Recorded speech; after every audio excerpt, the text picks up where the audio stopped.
Whether your beer is in a bottle, can, or glass, kick back and relax. It's Better on Draft.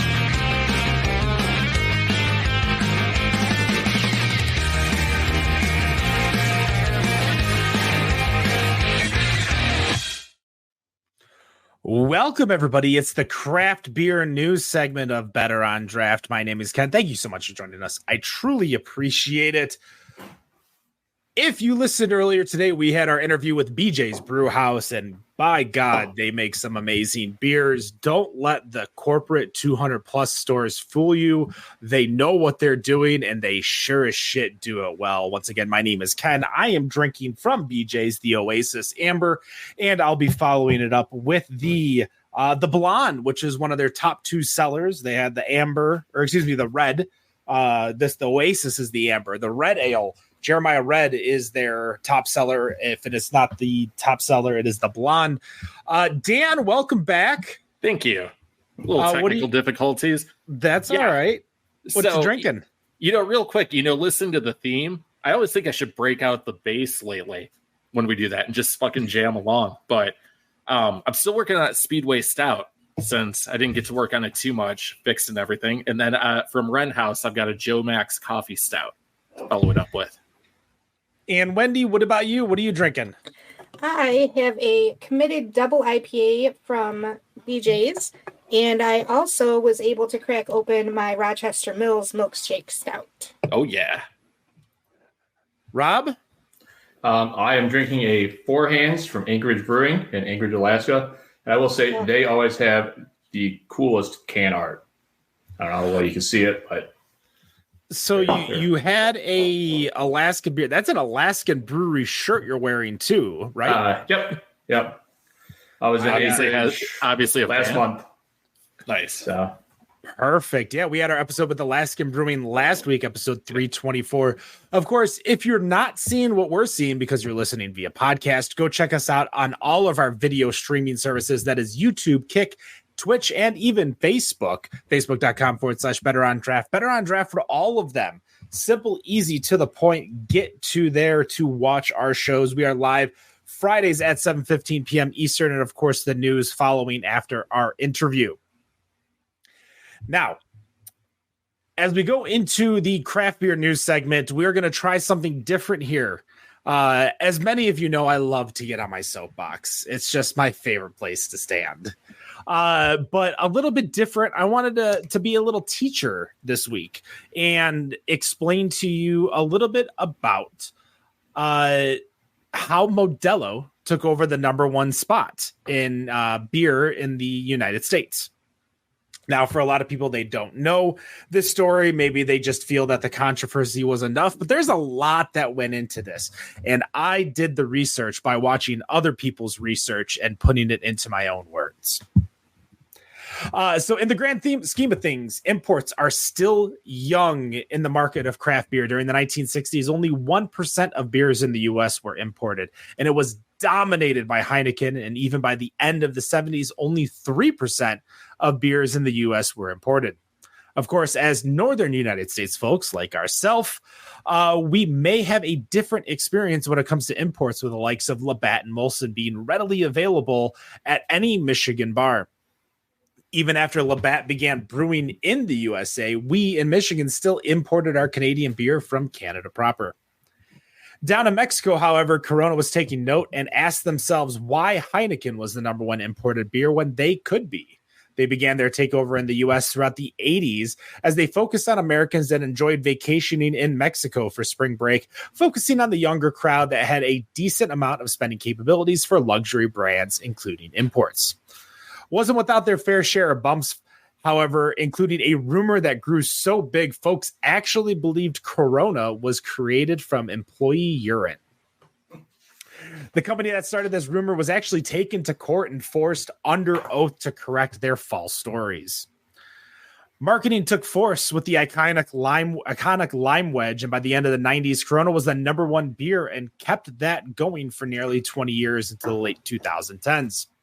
What is missing from this time frame, however, is that many people don't recall at that time, Anheuser-Busch actually invested a lot of money into Grupo Modelo, the owner of Corona, giving them 3 seats on the board. When InBev merged with AB, we saw the full purchase of the company in 2012 for $20 billion, or 20 ballast points. As we know, the U.S. rights of Grupo Modelo transferred to Constellation due to the antitrust suit, which is interesting because as I was researching this, I learned that Constellation wasn't even in the beer business before this happened. 2013 is the year that changed the game for Mexican beer with the new facility under Constellation, and also began taking on sponsorships that we really only see in the world of Miller Coors and AB. From UFC to the Vegas Raiders, White Sox, Golden State Warriors, and more. In the 5 years from 2013 to 2018, Modelo became the number one import in the U.S. As I mentioned earlier, we know Labatt and Molson, but why didn't we see this with Modelo?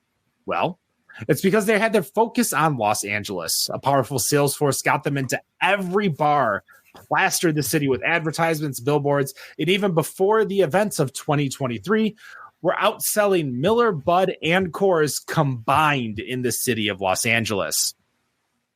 Beer economists believe that by 2030, Modelo would have organically taken the number one spot as the number one selling beer. But now that it is there, and months of free advertising being called the new king of beers may have solidified it as the top beer for years to come.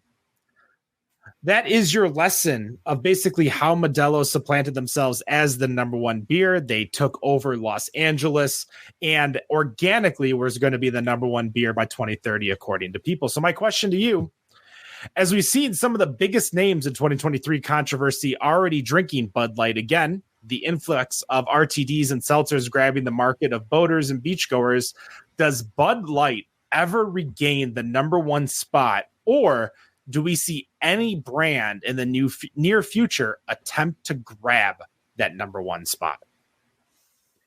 Dan, you like to listen to me talk. What do you think? So, no, I mean, there's one idiot that you saw drinking a Bud Light. Modelo, out here in Arizona, it's just like Los Angeles. It's in every single bar, no matter where you go. And people drink it because it tastes a lot better than any of the domestic, not just Bud Light, any of the domestic lagers that are out there. So no, Modelo is probably going to be up there for a while. And you got the whole Modelo time meme out there too that's been there forever. If you don't know, you got to look it up. So no, it's not going anywhere for quite a while. Modelo, on top of the UFC, had a marketing campaign. I believe it was called Drink Like a Fighter. Oh, yeah, they still have those Modelo. Yeah. And what a lot of people don't realize is the subtextual marketing, because while Modelo wasn't at the same price point as Bud Light, they still had the little golden flake at the top that you had to peel to get to the bottle cap. A lot of people love that. They feel like that was the, that made them bougie, that made them fancy. Fancy, that's the word. And they have the Modelo Negro too, which is a great alternative if you just don't want if you don't want your basic Mexican lager. The Negro is a really good alternative that a lot of people enjoy too. Like, that's my go-to, if I have a choice of it. It's just, they got better options, I think, and it just tastes better. Well, I think the important thing to note is because of that Constellation, Department of Justice, U.S., them brewing the beer and marketing and everything like that, like, it's going to help with their other sales between Corona, Pacifico, Sol, Dos Equis, like all these other Mexican beer brands are entering into our market and doing extremely well. But Rob, what do you think? I would say I don't think Bud Light's going to necessarily come back to be the top beer. I just feel a lot of people, when they were younger, that was the option they had, and they stuck with it through the years because they didn't want to try anything else. And now that people have started to try things, I definitely think they'll see like the Mexican lager has a much fuller taste than something like a Bud Light or a Miller Lite does. And while it's a little bit more calories for some of those people that count calories, I don't think it's going to be quite as extreme because they're still pretty light beers. Well, I want to come back because you mentioned the way you mentioned it. In my mind, the first thing I'm thinking about is people that are buying multiple beers at the same time. Like I don't obviously there are a lot of people who are buying but like buying beer. But when I think Bud Light, I think Miller Lite, I think Coors Light, I think buckets, I think bowling alleys, pool halls. I think going to a ball game and getting the cheaper draft beer because you can get more of that draft beer again cheaper.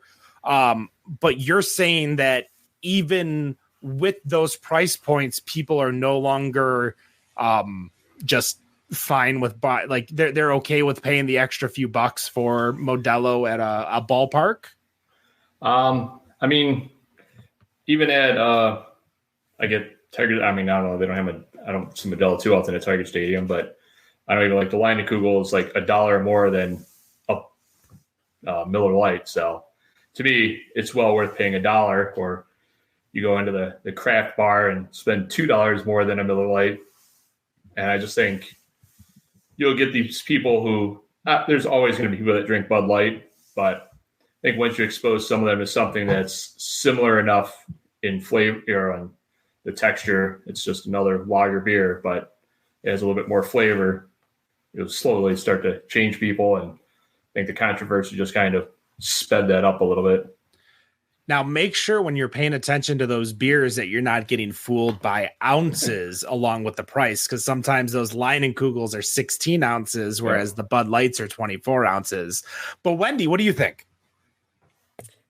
I agree. I don't think that Bud Light's going to jump back in. I do want to say, you brought up the Modelo Negra. The Modelo Amber is one of my favorites. Like I haven't even seen that one. In places. Usually, the last place I had it was in the Dominican Republic, but nice. It's one of my favorites. It's a really good beer. No, I don't think that it's going to come back. I think people, once they realize they have other options and they started trying new things, I don't think they'll go back to it. So you think they lost about 25% of their sales due to these controversies? You think that 25%, probably not the whole 25%, but enough of that 25% is gone that Modelo Especial is going to be the number one beer for time to come? I don't know that I would say Modelo is going to be number one for the time to come, but if they keep their marketing up the way they've been doing, I mean... Well, I guess question number 2 is, who do you think is going to dethrone them and become the new king of beer? Oh, that's tough. I don't know that I can throw my hat in on that one.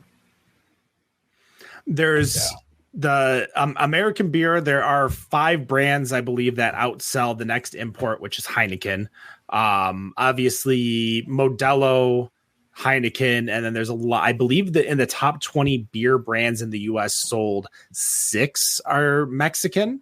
A lot of them are Corona, Corona Light, Modelo. I think Modelo Negra is Tecate. One of them. Tecate, Dos Equis. Like there's plenty of beers that are in the top 20 sales in the U.S. But this is also kind of like what we see with craft beer sales in Michigan, where it's really top heavy with Bell's and Founders, quote unquote, and even top heavy with the next brand, Shorts. I guess Atwater you could put in there, but Atwater is not craft. New Holland, Old Nation, like PBR. Those PBR. That's not in Michigan, Dan. Oh yeah, sorry. And I don't think they're correct. Oh, Pabst Brewing is craft, and I will fight you on that one, Rob. I was sending pictures at like 1 a.m. last night. Like, you've got definitions, you're in the country. We will take this offline, sirs. But yes, Pabst Brewing is craft, and I stand by it. And I also stand by I am still waiting for Bart Watson to give me a thumbs up, thumbs down, but he has not given me a thumbs down yet. So I believe that it might be true. So that was my article, my discussion. I hope you enjoyed my little deep dive in history of how Modelo set themselves up to be the number one beer here in the United States. But what I'm going to do is I'm going to pass it off to Wendy because Wendy wants us to cut our beer drinking. Wait a minute. No, I don't. Hold So, on. in a story that came out yesterday, Dr. George F. Koob, the director of the National Institute of Alcohol Abuse and Alcoholism, I probably shouldn't say that after a couple of beers on the show, right? Has stated that Americans may soon be urged to limit their intake to 2 alcoholic beverages a week. For the last, I don't know how many years, the U.S. has recommended that women limit themselves to 1 drink per day and men to 2 drinks per day since the 1990s. So however many years that is, I don't want to talk about that. Why changes? Well, apparently this guidance is up for review in 2025, and several reports have recently come out that warning that Americans are consuming alcohol at an alarming rate. According to the New York Post article, U.S. residents are drinking as much booze now as in Civil War days, and childless women 35 years old are at most risk of binge drinking. Apparently, in January, Canada changed their guidelines to 2 alcoholic drinks per week. And Koob stated that he is very interested in seeing the impact of that change before they make any decisions on what their changes are in 2025. So I'm just curious about a couple of things. Before I go into that, I do want to say that we're going to post this article, and that one in multiple articles kept calling Koob Biden's alcohol czar, which I think is kind of funny since he was appointed in 2013. So I'm pretty sure that Biden wasn't the one who appointed him. So it's not like it's his guy, but, anyways. My question is, have you guys heard these reports that talk about Americans' increase in alcoholism? And what are your opinions of this recommendation? I've seen. Oh, shoot. Go on, Rob. No. I've seen some articles that talk about it recently, probably the last year or so, that talk about reducing the amount of alcohol per week down to like 2 drinks or 3 drinks, and Per week? Yeah. Well, even think about it. You go to the doctor and they always ask you how many alcohol drinks do you have a week, and you you're guys like, don't lie. You're like, 1, and they're like, 1, huh? And you're like, yeah, 1. And then they probably write down 6. But because if you say 6, they're just going to look at you like you're a raging alcoholic. So and they're going to put down 12. Yeah. So a funny anecdote. My primary care physician listens to this show. Oh shit! Didn't tell me until he asked me, and I said it, and he goes, "Oh yeah, and he goes, and he shows me his phone, and it shows Better on Draft podcast on the podcast app, and I'm like, oh no. He's like, last Friday, so you had 4 beers.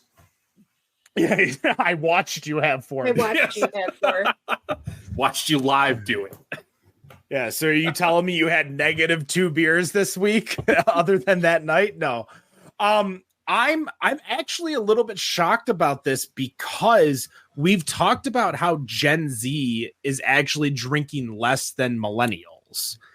And like a significant amount, not like, by like 2%, by like 20%, they drink less than millennials. Now, we can sum that up to a lot of different things, from the different geopolitical and American political things that are going on between student debt, 9/11, like all these things that have happened within a millennial's lifetime as they were growing and maturing. Dan, that was like the Great Depression for you. Yeah. Exact same thing. Like the same thing happened. Whereas Gen Z is drinking a lot less. And we've talked about, even with, the folks at Two Roots and Athletic Brewing, like all these NA options, mocktail options, like the drinking in moderation. And we even see it on, a handful of like social media content where like millennials are kind of like the drunkards of every generation, because what else are they going to do but drink and eat hot chip? So yeah, this is kind of like a shocking thing for me to have Biden czar or the alcohol czar, or the alcohol dude say we need to go down to 2 drinks per week. So there's a couple things I want to point out that both Rob and Ken said. Rob, did you hear about the 2 drinks per week because it's something that they just changed in Canada? Is that where those stories are coming from? I believe what I read was just them talking about doing it or making the recommendation in the U.S. I mean, it may have been connected to Canada, but I can't really specifically say. But have you heard anything about the fact that the alcoholism is on the rise in the U.S.? Definitely articles that came out like pandemic and a little bit post-pandemic where they talked about because people were at home, they tended to drink more. And, you know, it wasn't so much binge drinking, but because you would drink every day, 3, 4, 5 drinks, and it just became more habitual, I think, for people, which very well could be an issue just because of the times. But I think I'm pretty sure that's not just us here. Ken, you mentioned Gen Z. Yes. So I just looked it up, and Gen Z is technically between 9 and 24 years old. And this article specifically called out women who are 35 years old. I mean, I'm not a woman that's childless and 35. Right? That would be, I believe that would still be in the millennial territory.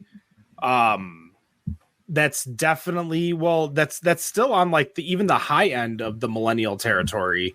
As I am 36, I believe 37. Oh shit, I'm 37. So that's not even the high end. I mean, if you're Gen X, you're 43. So that's the low end of Gen X though. Like millennial goes to about 80, 84, 83. If you're younger than 43, you're a millennial, basically. Yes. I think there are a lot of people that 20 and 40, according to Google. Yeah, 40, I think, is the age for millennials. I think anything over 40 is still X, and that's the bottom part of X. It's that Zennial is what they call it. Xennial. Zennial. Stupid name. It's a Star Trek race we're going to meet someday.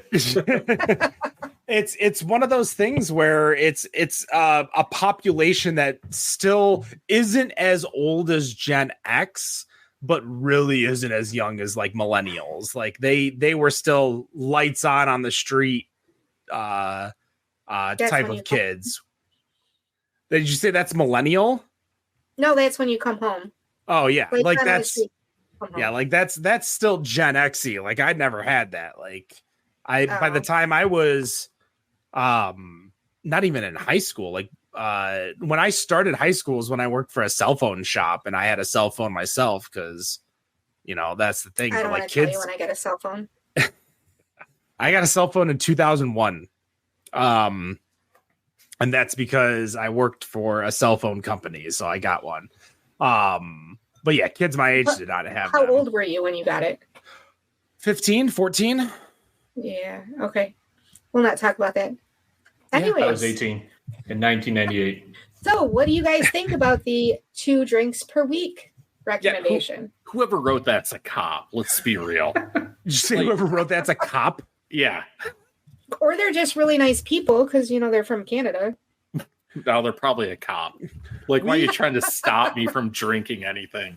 Get the hell out of here. You're comparing it to the Civil War? Like... I'm sorry. No. Again, the whole media take on this whole thing, they were trying to scare us. I read like 4 or 5 different articles that mentioned Biden's alcohol czar, and they talked about like the drastic changes and stuff, but it's not until 2025 that they're even going to review these recommendations, and they review them every few years or every so many years. Well, not few years, because it was 1990 was the last time they did it.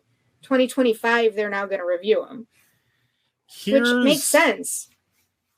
Here's what I think is that we talked about it prior to the show going live, is that it is a type of statement where it's a little bit over drastic. Remember when Jennifer Granholm in Michigan made Meatless Mondays and everyone just got pissed off about it because they're like, I'm going to eat my steak extra raw today. Extra raw. I'm going to go kill it myself. Yeah. Black and blue. Yeah, still rare. Blue rare, yes. Still mooing.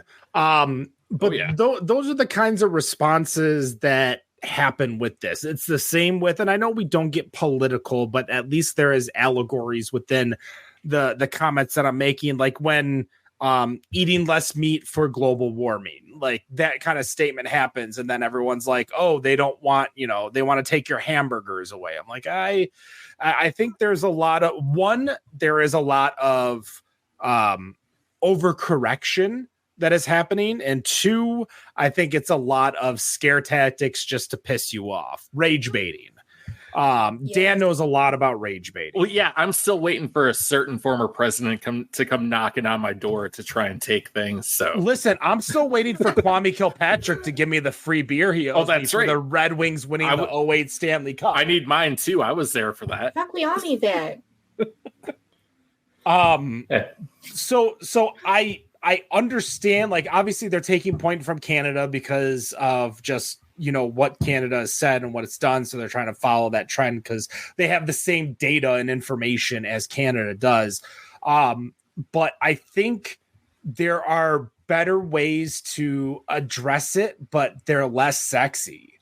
For example, we haven't really talked about it on the show, I don't think, but how Big Ten schools are going to allow alcohol at the venues.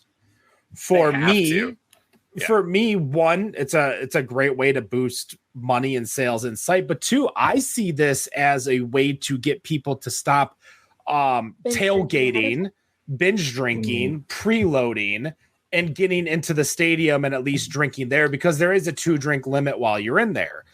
If you know you can drink in the stadium, you're probably less likely to front load your alcohol.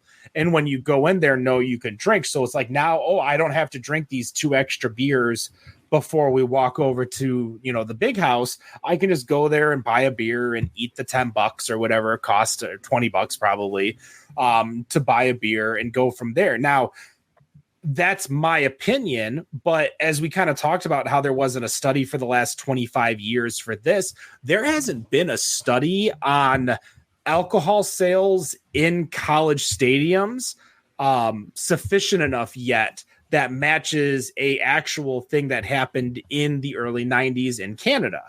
Only dumb reason I know this is because my friend's a freaking traffic engineer for MDOT who did his doctorate thesis on fucking Michigan U-turns, Michigan lefts.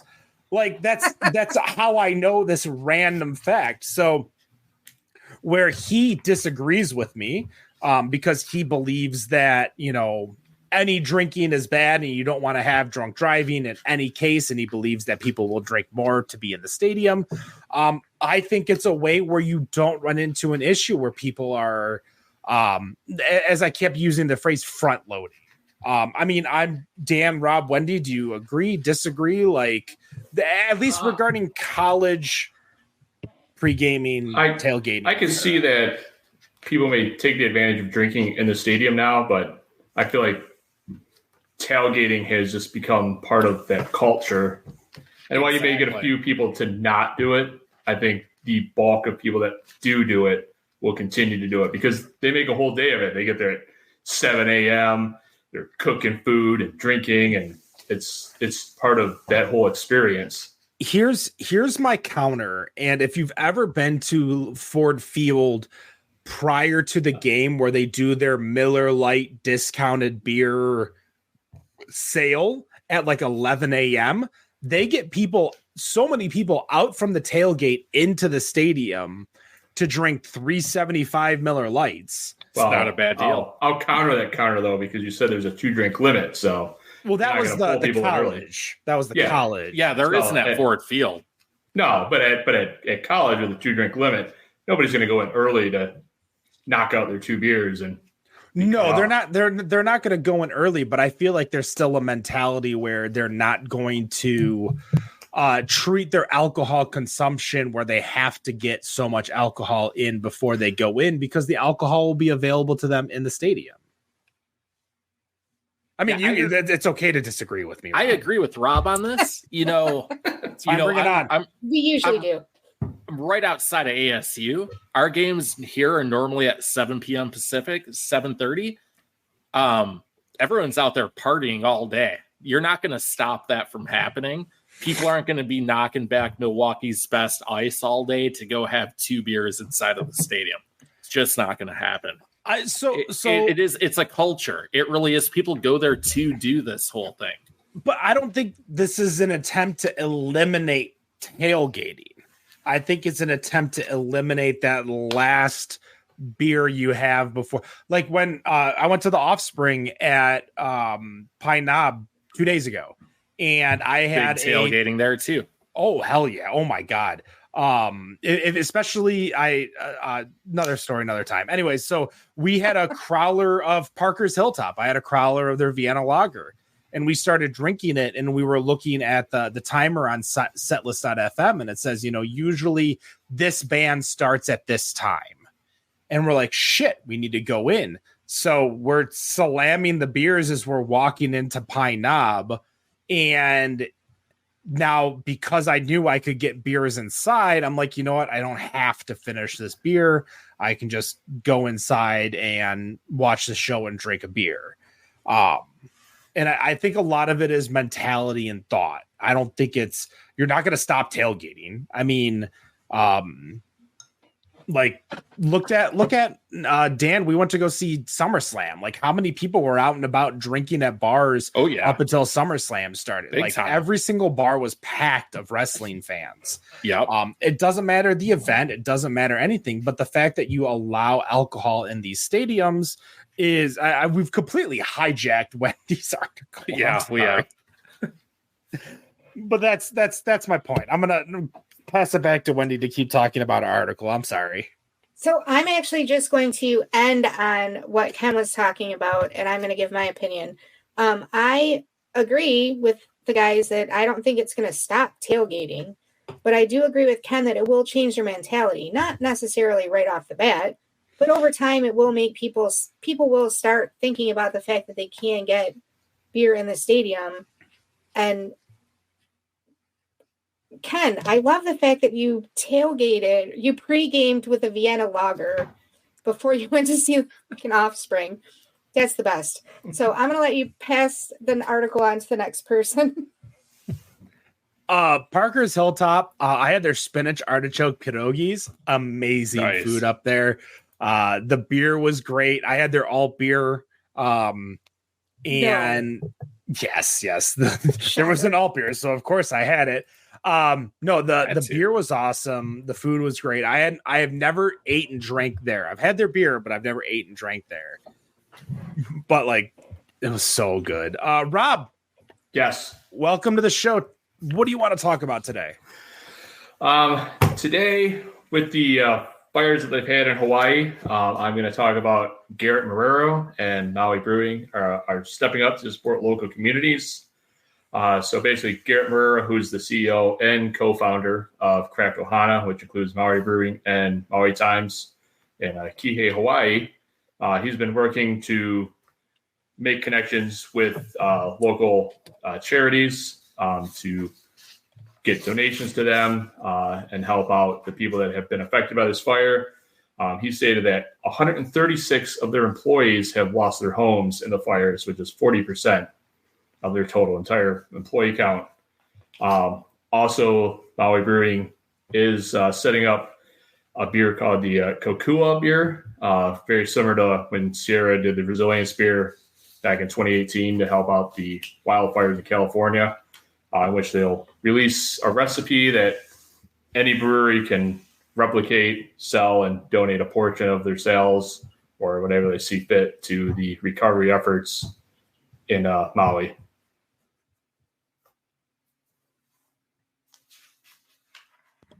So I'll jump on this here. I love this. You guys know I spent a lot of time in Hawaii these last few years. This is devastating what happened there. And, the saying has always been that, Hawaii is a state, but it's treated like a territory. And it really does feel like that even with this. So I'm really glad Maui Brewing, we've had them on the show before. They're amazing people.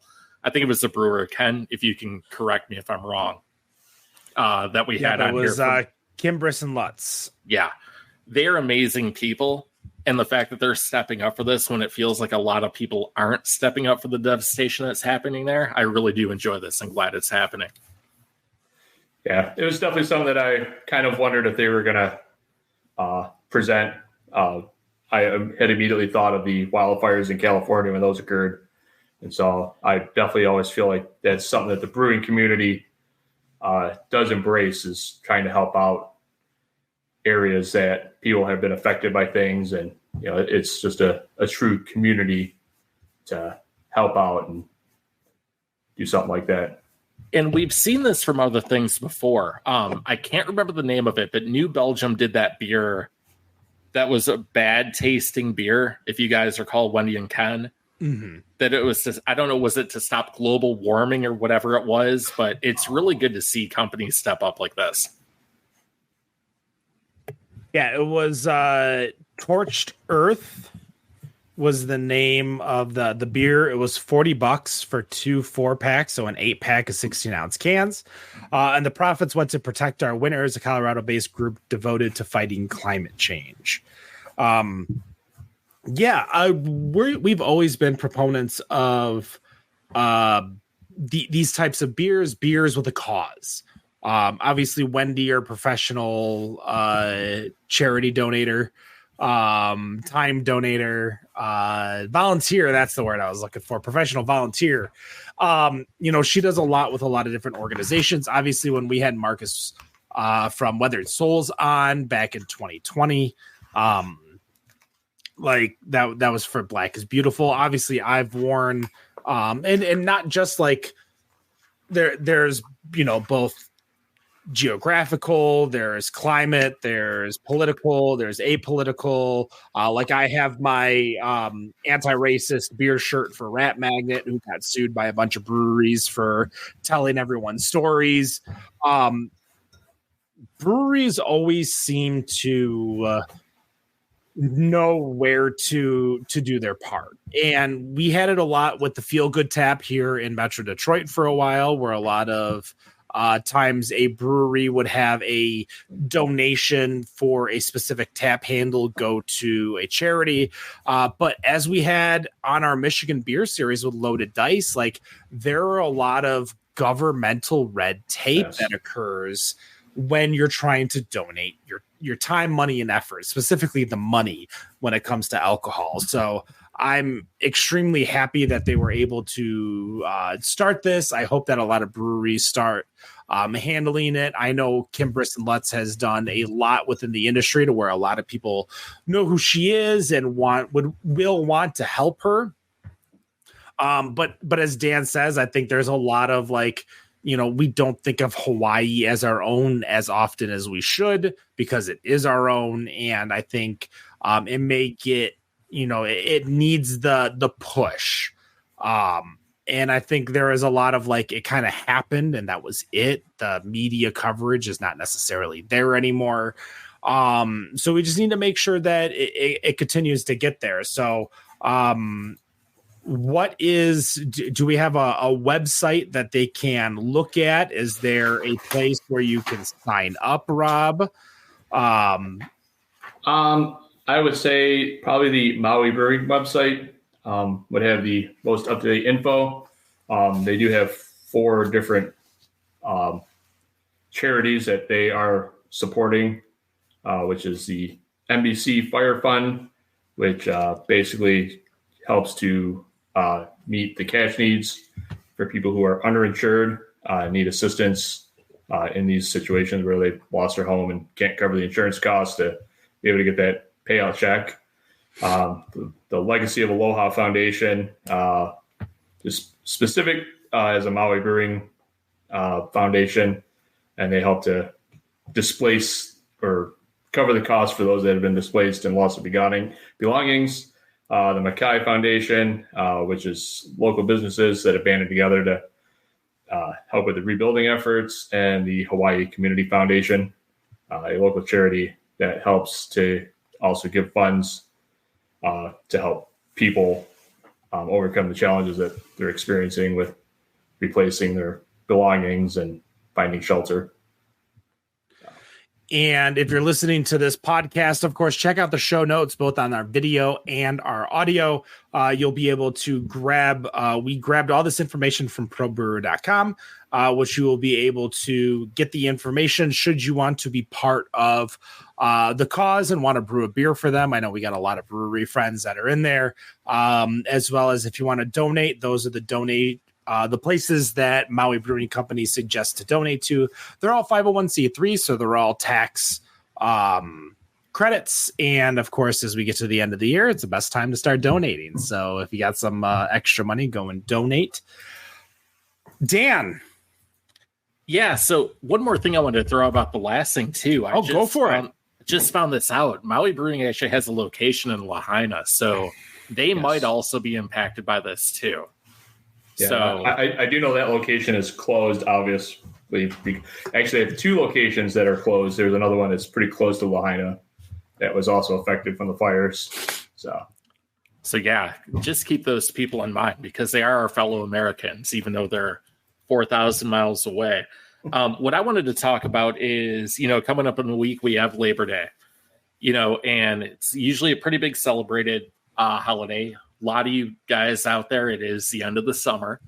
But interesting article coming out is that we are seeing a significant decrease in people who are going to celebrate. Only 60% of the people who are questioned are planning to celebrate the holiday. It's a 15% decline from 2022. And more than 86% of those people who are going to celebrate are going to implement money-saving measures for this holiday.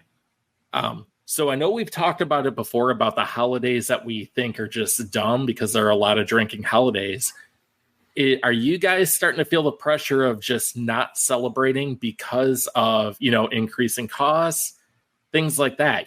Beer, there's always been a saying that people will lower the quality of beer before they'll cut it out. They'll cut out other things. But is this something, number one, are you planning to celebrate Labor Day? Number two, are you planning to cut back or lower the cost of what you do for it? Ken, I'm going to start with you. Oh, of course. I always do. Wendy, you mentioned that you wanted to say something on the last article. I want to make sure you get in there first. I did. Jump in there. Sorry, I was muted, and I just wanted to say that I do have family in Hawaii. They're actually on Oahu, and they were actually here when the fire started and when all that happened. So I just wanted to say that I will definitely be following up and keeping up on all of the different fundraisers that are happening and make sure that everybody knows how they can help out, because I know that they know their friends and family were devastated. So, well, to follow that up, obviously that's, oh God, it's such a shitty thing over in Hawaii, and it sucks, and it's big time. It's something you just can't control. Like, we can't control here. The best thing we can do, and it sucks to say it, the best thing we can do is throw money. Because I have no skills as a beer podcaster to assist the folks over there. So donations are probably going to be the best way that I can help for sure.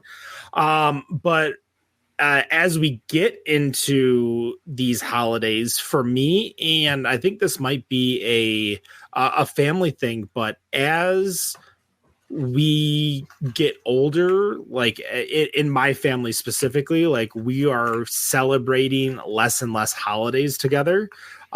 Every single year, like in the 90s, like every single birthday, we were all together, every single holiday, and when I say holiday, like Thanksgiving, Labor Day, Memorial Day, 4th of July, like it was all a reason to get together. Whereas now I think, one, because we have a interconnection with everyone that is quick, fast, and easy. You don't necessarily need to have that time to meet up, catch up, and see what's going on because you know everything that's happened the last 10 years on Facebook. So I think that's why a lot of my family personally has stopped doing a lot of these get-togethers is simply just because of that. Even with the want to get together post-COVID, I think it's still always going to be now limitations. It's going to be limited to Thanksgiving, Christmas, Easter, and maybe 4th of July, and that's it. Like those are the holidays, and that's just when we'll see each other. So I think that. If I were to guess, mind you, my story is anecdotal, extrapolate that to everyone else and that a lot of people, because we see each other, those holidays don't mean anything anymore to a lot of people. We don't need to catch up on Labor Day because you're going to know about what's going on in your grandma's life because she's posted 4 Instagram posts in the last week. These are the kinds of things that it's just a different territory. So as holidays come in, I think we're going to see more event-based meetups. And what I mean by that is concerts, sporting events. Like that's the reason why people are going to meet up. And that's the reason why people are going to celebrate is for those events, for those celebrations. So, yeah, I think we're not going to Dan, I think this is just the start of the decline of these types of events. Memorial Day, Labor Day, and even 4th of July, I'll throw in there. So 4th of July is a big holiday out here. I'll say that. But you touched on something I'm glad you said. So are you basically saying your family doesn't get together anymore because of social media? So sorry, Grandma, I don't need to see you because you posted on Instagram. So let's add the caveat. Both matriarchy and patriarchies on both sides of the family have passed.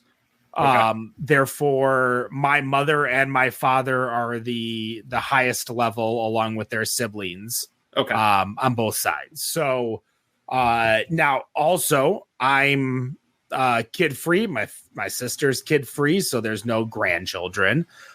So this can also be a very, again, as I mentioned, it's anecdotal. Like Dan, I know you got kids. Wendy, you got Graham, and I know a lot of people want to make sure they spend their time with Graham. These things don't exist in my family because that just doesn't happen. There's very limited grandkids. Like out of all the my level cousins, there ain't too many lower level cousins. God, we got 1 million, which is good because they're all awesome.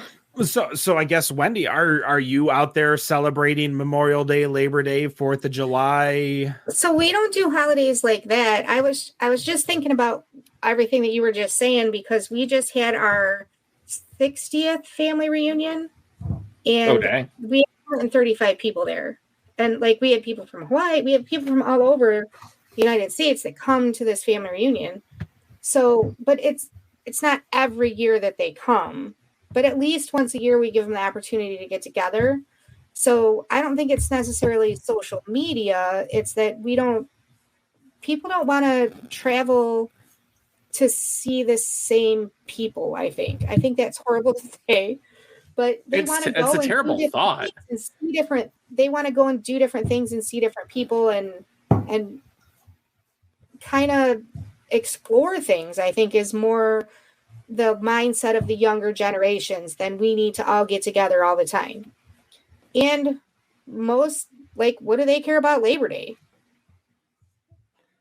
I'd also say it's the unofficial end of summer. Go ahead, Rob. Isn't important to them. I'd also say I think a lot of younger people especially kind of realize that they don't have to deal with their family if their family isn't a positive experience for them. They're not going to go out and say, I better travel a far distance to come hang out with people that I wouldn't even hang out with them if they weren't related to me. I think you hit a nail that not many people talk about is the fact that there are a lot of folks in our generations, both Gen X, Gen Y, Millennials, Gen Z, that are not like, oh, you have to because they are the grandma. Oh, you have to because they are the matriarch. Like, I think a lot of that has started to change. You have to where you want to see these people, so you'll go and you see them. Yeah. But Dan, you keep saying the start of the summer. End of summer. It's the end of summer. Thank Yeah. you. Correct. I hate to tell you, but like I have so many people on my Facebook talking about their kids starting school like 2 weeks ago. Summer's over for them. I mean, we start school here in Arizona the first week of August. So there's summer's over. But that's the Labor Day is official end of summer is when kids go back to school. It used to be That is the end when of summer. Dan's summer begins. He finally gets to enjoy his kids not being at home. one thing I do want to point out from this article, just because of what you talked about, Ken, is that the company that did this survey noted that Gen Z and millennial consumers actually accounted for much of the growth in liquor sales categories over the last year. But it was driven by their preference for beatbox beverages, cutwater spirits, and high noon. So while they're not drinking beer, these last two generations, including Gen Z, are picking up these RTDs and seltzers. So I don't think they're not drinking as much. I just think they're just not drinking as much beer as we do. So I had to look at what beatbox is. I have no idea what beatbox is, but I know the other two. So it looks as trendy as like maybe what 90s Four Loko would have been. They were on Shark Tank, and that's just my guess. Is it looks like coconut water bottles, but it's 11.1% alcohol by volume. We're going. It says try frozen non-carbonated. Oh my God. I don't even know what that means. Just don't go into it. Okay. Yeah, I mean, I think with all of our articles this week, it really kind of shows both the ebbs and flows of what marketing, media, and stats will tell us, because, my generation, your guys' generation, Gen Z, like we both have seen that they're drinking more and they're drinking less. They're drinking way too much and they're not drinking enough. They're drinking this and they're not drinking that. Like I would love to maybe go into a deep dive in a later show to try to understand where all of these kids are drinking. Whereas I don't know. It's just weird, because I'm looking at the article too, which of course, if you go to our show notes, you can see the articles as well. I have no idea. I don't know. Call me out on my bullshit. I might be just... You can find a report that will support any opinion you have. That's true. My opinion, Dan is super old. Yeah. Hey, you come out to the Red Wings game out here in March, I'll show you where all the kids are drinking at. I did see that it is in March. Have you told them to get off your lawn? No. I don't think Dan has a lawn. I don't have a lawn. Well, I wouldn't either in Arizona. That's a lot of work to keep up. Yeah, screw that. All right. Two Well, boulders and a cactus. 2 boulders and a cactus. That's going to do it. Better on Draft, the craft beer news segment for August 25th. My name is Ken. For my co-hosts, Wendy, Dan, and Rob, thank you so much for joining us. We appreciate it. We will be back next week to learn about brewery architecture. And then we will be off in 2 weeks for the UP Beer Festival. That's right. I will be at the UP Beer Festival. Come say hi, say hello. I am excited to go. And no matter what you think of your beer, we think it's better on draft. Have a good night. Cheers.